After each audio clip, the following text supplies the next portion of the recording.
इसके लिए मेरे साथ सूबेदार अब्दुल सत्तार साहब अमर रहे का नारा लगाना है बहुत बुलंद आवाज में, और दोनों हाथ की मुट्ठी बंद करके हर व्यक्ति अमर रहे का नारा लगाएगा।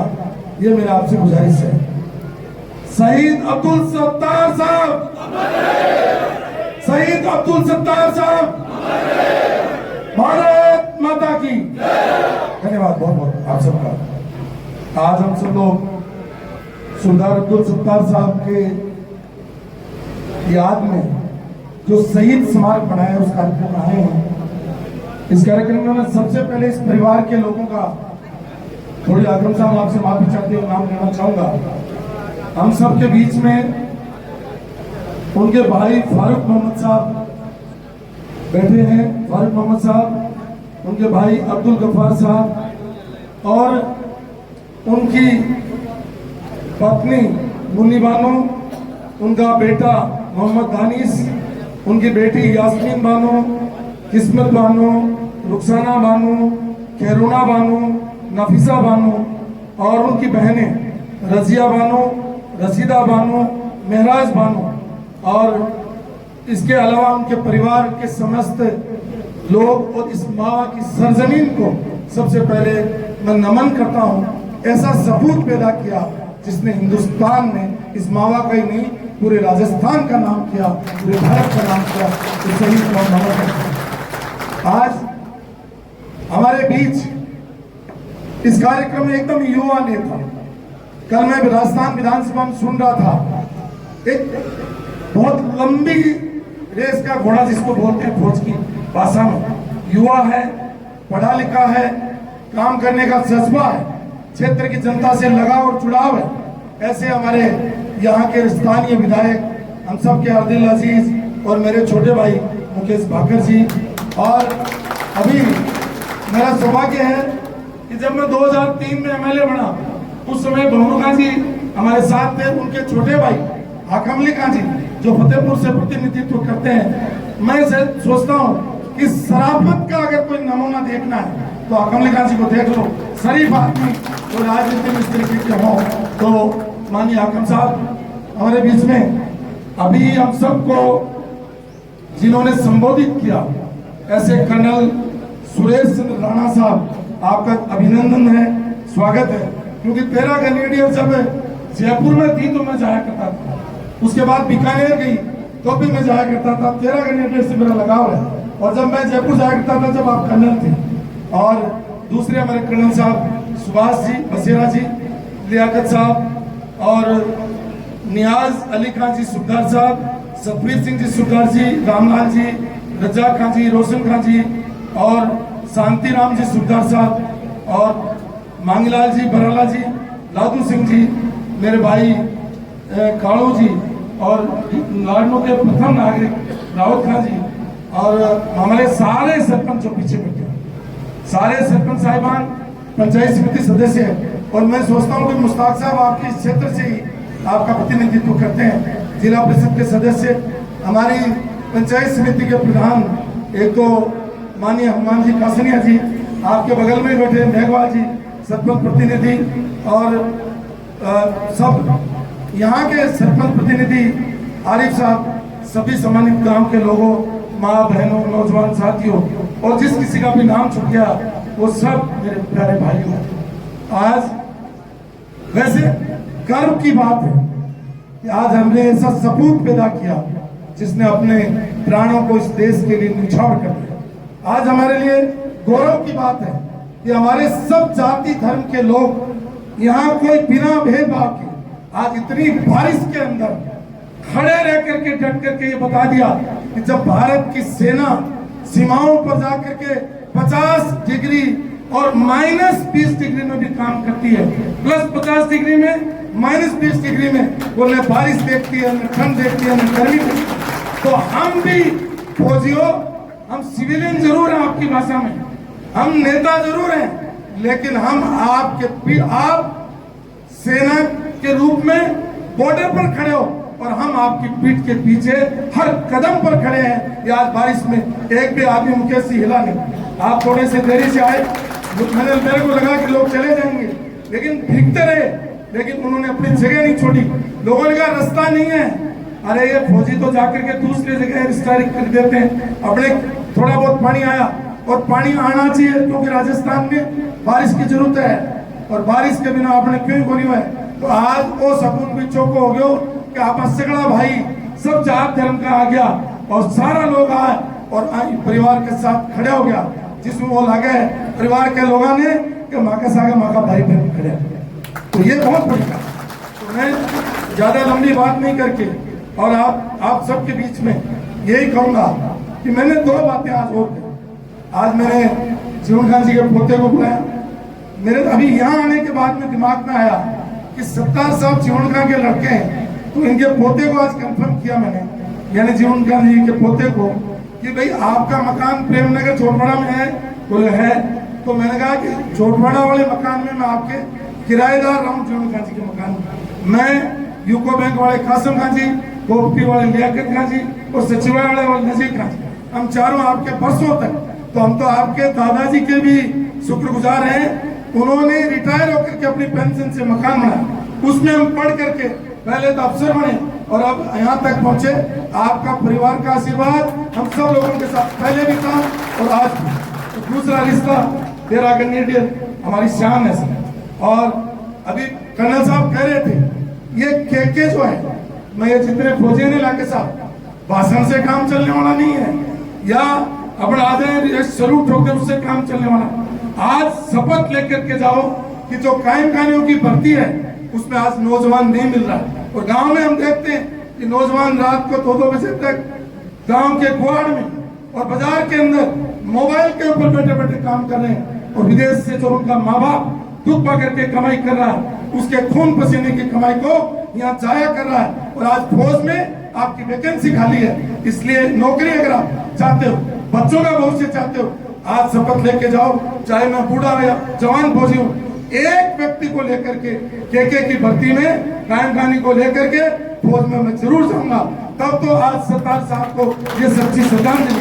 नहीं तो आए सैल्यूट ठोका, अभी खाना खाएंगे और चले गए। इसलिए मेरी गुजारिश है कि ये फौज हमारे गांव के लोग जिन्होंने कुर्बानियां देकर के खड़ी की, हमारे समाज के लोग जिन्होंने कुर्बानियां देकर के खड़ी की, आज इस क्षेत्र के अंदर चाहे जाट समाज से कोई व्यक्ति हो, चाहे मेघवाल समाज से व्यक्ति हो, चाहे राजपूत समाज से हो, चाहे ओबीसी या किसी भी वर्ग का हो, हमारे लोगों की पहली प्राथमिकता राणा साहब इस क्षेत्र के लोगों की फौज है।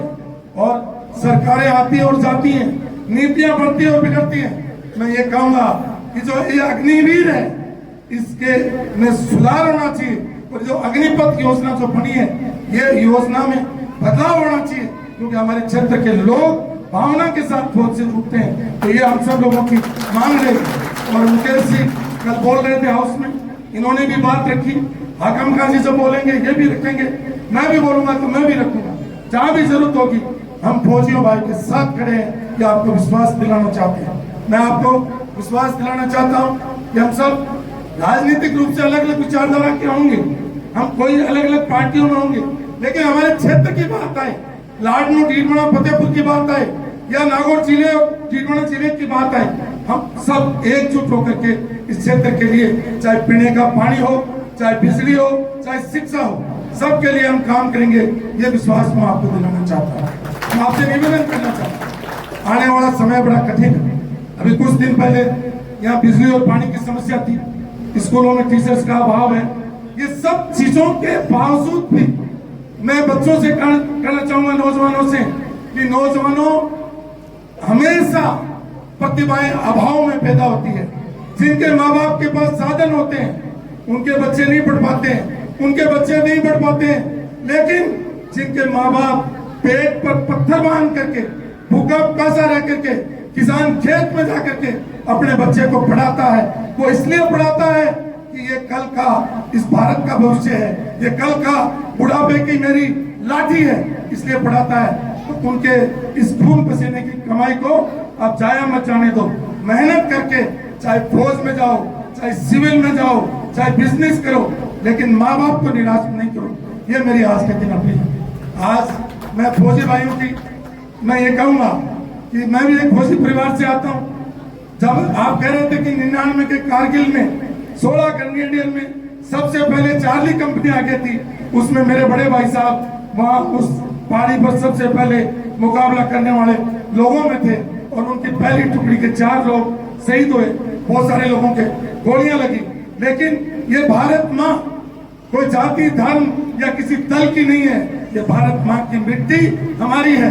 जो हम अगर मुसलमान हैं, बहुत सारे लोग कहते हैं ये मुसलमान है, तो मुसलमान के कुरान में लिखा है कि उसका आधा ईमान उसकी वतन प्रस्ती है, वो वतन के लिए जीता है, वतन के लिए मरता है। भारत माँ की मिट्टी हमारे लिए उतनी पूजनीय है जैसे दूसरे धर्म के लोगों के लिए। अभी हाकिम साहब कह रहे थे कि हमारे दीन इस्लाम में आया है कि जो अपने वतन के लिए मरता है वो सीधा जन्नत में जाता है। ये आज की बात नहीं, हमारी भाषा अलग हो सकती है, हमारा मुल्क अलग हो सकता है। पाकिस्तान और सऊदी अरब हमारे हम धर्म हो सकते हैं, लेकिन मुकेश जी बाकर और ये कासनिया जी और ये भाई जितने बैठे हैं, ये कालू जी, ये हमारे हम वतन हैं और वतन की मिट्टी के लिए हम मरने के लिए तैयार हैं। अगर दूसरे भी साथ देंगे तो हम देंगे। तो इस देश का माहौल खराब नहीं हो, इस क्षेत्र का माहौल खराब नहीं हो। मैं अपील करना चाहूंगा सबसे, ये हमारी गंगा जमुनी तहसील मुकेश जी और हम साथ बैठते हैं और साथ रहते हैं और मैं इनमें भविष्य देखता हूँ। जो भी नौजवान है, अभी तो शादी नहीं हुई, पहले शादी होंगी, काम करेंगे, इनकी इच्छा शक्ति है, ऐसे नौजवान राजनीति में आगे आएंगे, काम करेंगे तो क्षेत्र का विकास होगा। हाकिम साहब नौजवान है, ये काम करेंगे, हो सकता है आप में से कोई नौजवान हम जब चले जाएंगे हमारी जगह लेंगे, हो सकता है हमारे रहते रहते हमारी जगह लेंगे। ये परिवर्तन की कड़ी है, परिवर्तन इस दुनिया का दस्तूर है। लोग आएंगे और जाएंगे, लेकिन ये दुनिया यही रहेगी और आपके कदमों के पांव की जो है वो छाया, जिसको बोलते हैं पदचाप यहाँ रहेंगे। जो काम अच्छा करके जाएगा वो अच्छा रहेगा। हमारा ईमान क्या है? हमारा ईमान है ये वतन हमारा है और इस वतन में जो रहते हैं। कल मुझे माननीय मुकेश जी मीडिया के लोगों ने पूछा कि ये जनसंख्या के बारे में आप क्या कहना चाहते हैं। मैंने कहा कि जनसंख्या के बारे में आप इसको धर्म से जोड़ करके मत देखिए। आज हमारे बहुत सारे भाई हैं जो सबसे उच्च पदों पर बैठे हैं, वो भी 11 बहन भाई हैं। आज ऐसे लोग भी जिंदा हैं जो नेता प्रतिपक्ष हैं, वो भी 11 बहन भाई हैं, वो हिंदू धर्म से आते हैं। ऐसे भी हैं जो मुस्लिम धर्म से आते हैं, उनके भी 5 बच्चे हैं, कालू जी के भी हो सकता है मतलब ज्यादा बच्चे हों। इसको जाति से मत जोड़ के देखो, इसको शिक्षा से जोड़ के देखो इसको, क्योंकि ये जनसंख्या जितनी बढ़ेगी शिक्षा का स्तर, जीवन रहन सहन ये सब कमजोर होंगे। तो भारत जब इसके लिए नीति बनाएगा उस समय हम तय करेंगे कि हमें इस पर क्या विचार रखना है। हम भारत के साथ हैं, भारत की उन्नति के साथ हैं, भारत की प्रगति के साथ हैं। ये लाटू का क्षेत्र, ये मावा आगे बढ़े, ये हम सबका विचार है, क्योंकि ये हमारी गंगा जमुनी तहजीब है। इसको हम मिलकर के और इसको आगे बढ़ाएंगे जब ये देश आगे बढ़ेगा। अगर हम जाति धर्म संप्रदाय वर्ग क्षेत्र में बढ़ गए, इस देश को दुनिया की कोई ताकत आगे नहीं बढ़ा सकती। और मैं कहता हूँ, मैं अभी एक बहुत बड़े धार्मिक प्रोग्राम के अंदर गया, उन्होंने कहा ये हमारे सांगलिया गांव के प्रकाश सिंह पटेल आपको भी प्रणाम आ रहा। सॉरी आपको आप पीछे बैठे थे दिखे नहीं, आपका भी स्वागत है और अभिनंदन। तो मैं आपसे निवेदन कर रहा हूँ, मैंने वैदिक संस्कृति की बात कही। ये वैदिक संस्कृति बहुत पुरानी है, लेकिन इस पर जैनिज्म और बौद्धिज्म का भी असर आया। उसके बाद इस्लाम आया, उसका भी असर आया। उसके बाद अंग्रेज आए, उसका भी असर आया। ये हमारे रहन सहन खान पान पर सबका असर आए बगैर रह नहीं सकता।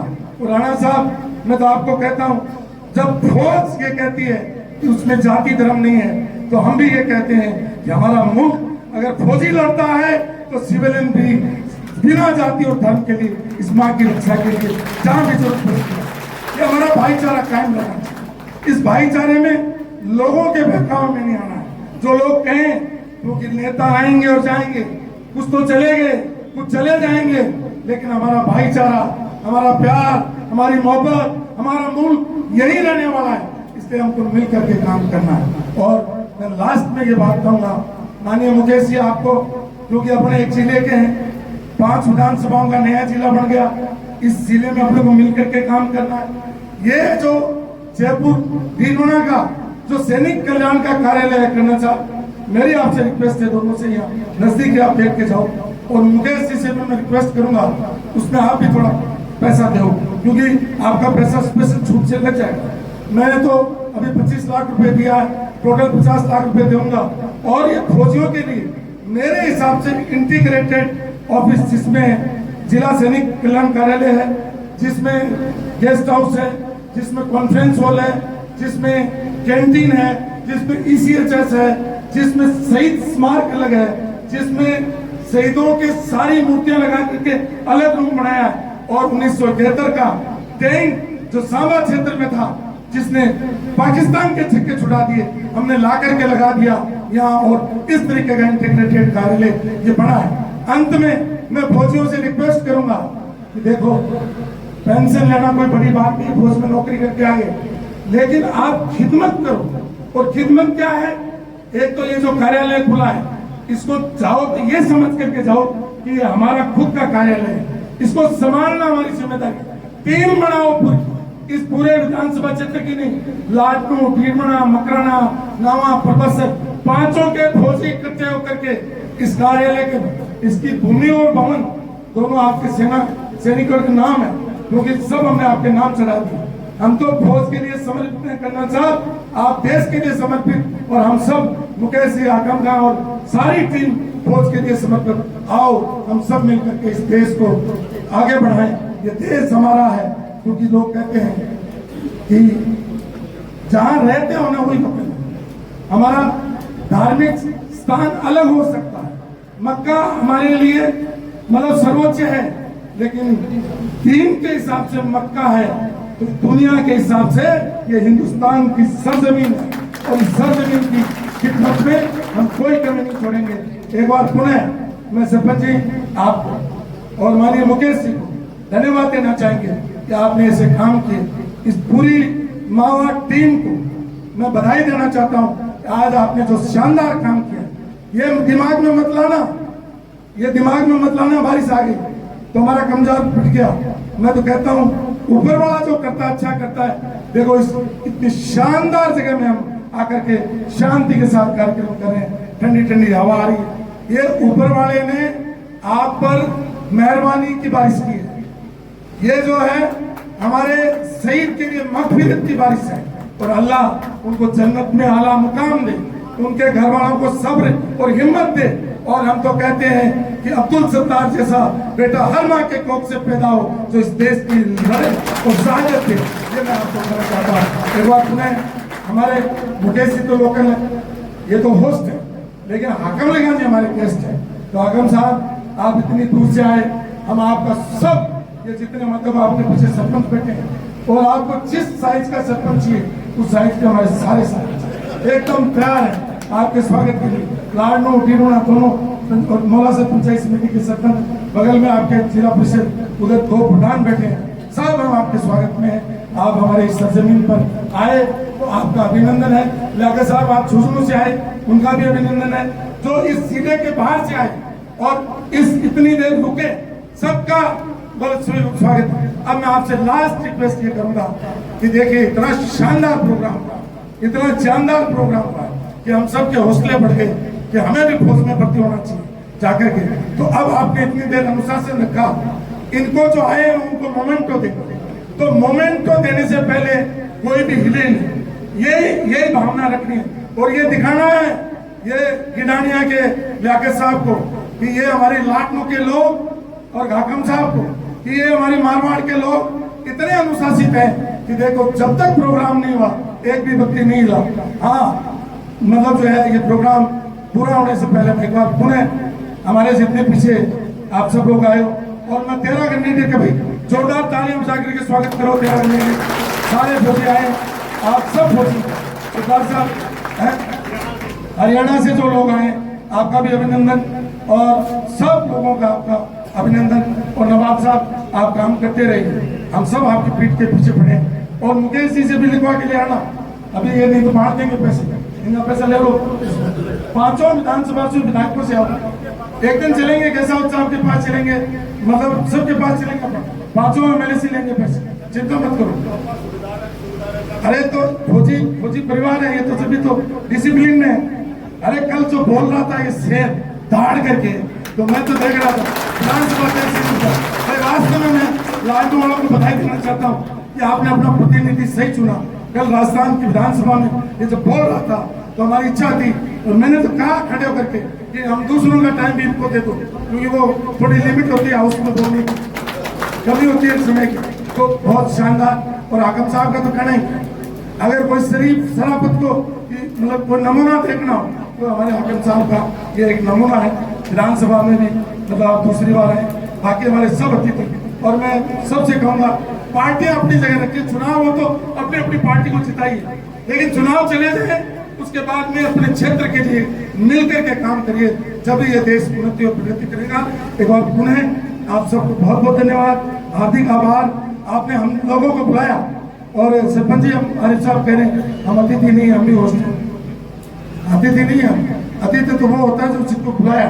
अतिथि है कर्नल साहब, अतिथि है हाकिम साहब, मैं और मुकेश तो लोकल है। और जब आप कहोगे, जब आपके लिए हमेशा तैयार हैं। हमारे कोई जाति धर्म नहीं है, जिसने वोट दिया उसके लिए भी तैयार है, जिसने वोट नहीं दिया उसके लिए डबल तैयार है।